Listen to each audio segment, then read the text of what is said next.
Personally, the fear of failure has been one of the most significant roadblocks in my life.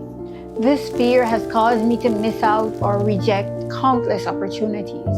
It often left me paralyzed with indecision, ultimately preventing me from moving forward. But you know what the worst part is? It is that I only realized that I had this intense fear of failure a few months ago. Until then, I never labeled my refusal to pursue an opportunity as fear. I always had another more elaborate excuse, perhaps claiming I didn't have enough time or that I would do it later, or any other justification that I made myself believe. Recently, I was having a conversation with my husband because there was something that I wanted to do, but I kept putting it off for months, perhaps even years.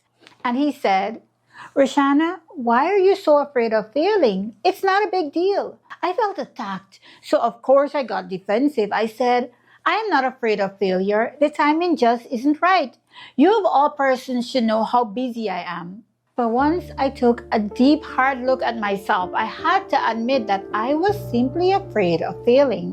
I had been afraid of failure my whole life.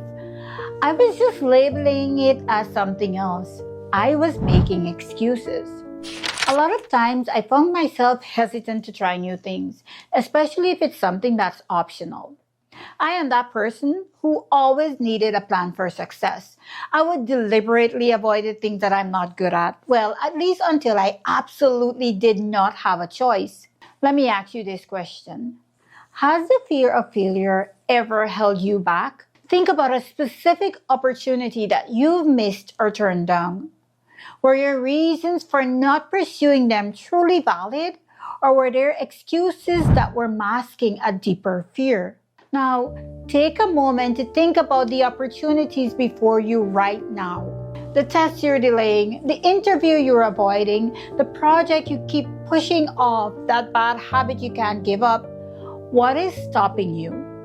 Is it really a lack of time or resources, or is it because of your deep-rooted fear of failure? Let's start labeling fear for what it is.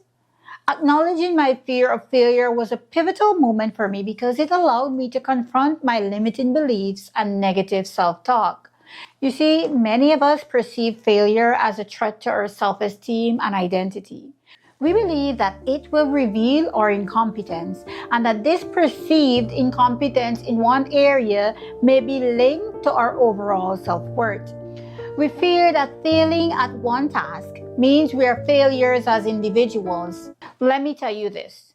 If you are constantly waiting for the perfect opportunity, you are holding yourself back from experiencing growth and learning. You will never have the perfect opportunity. The timing may never be right and things will not go as planned. Yet, there is so much purpose and meaning in taking that leap of faith, in believing in yourself, and in embracing the unknown. Have you ever heard the statement that fear is self-fulfilling? Well, the self-fulfilling prophecy is this psychological phenomenon where your belief or expectation, whether positive or negative, will influence your behavior in such a way that it ultimately confirms that belief. In the context of fear, if you're so consumed by your fear of failure, you will unknowingly engage in behaviors that perpetuate that fear and ultimately lead to the very outcome that you feared. For instance, if you're afraid of public speaking, you will likely avoid opportunities to speak in front of others, thereby reinforcing this fear and never giving yourself the chance to overcome it. Essentially, it creates this vicious cycle of avoidance and self-sabotage that hinders your personal and professional growth. Plus, when fear and self-doubt cloud your actions, others may pick up on these cues and respond accordingly, further reinforcing our negative beliefs about ourselves. The good news is that just as fear can be self-fulfilling, so too can courage and resilience. By challenging our fears, taking calculated risk, and embracing fear as a natural part of the journey, we can rewrite the script of our lives and create outcomes that defy our initial expectations. While overcoming the fear of failure is an ongoing journey, I've learned that it's okay to feel afraid. What's important is how we choose to respond to that fear. By acknowledging it, confronting it, and pushing past it, we can unlock our full potential and achieve extraordinary things beyond our wildest dreams. While fear may be a natural response to uncertainty and change, it doesn't have to dictate our actions or define our future. Don't let fear kill your dreams.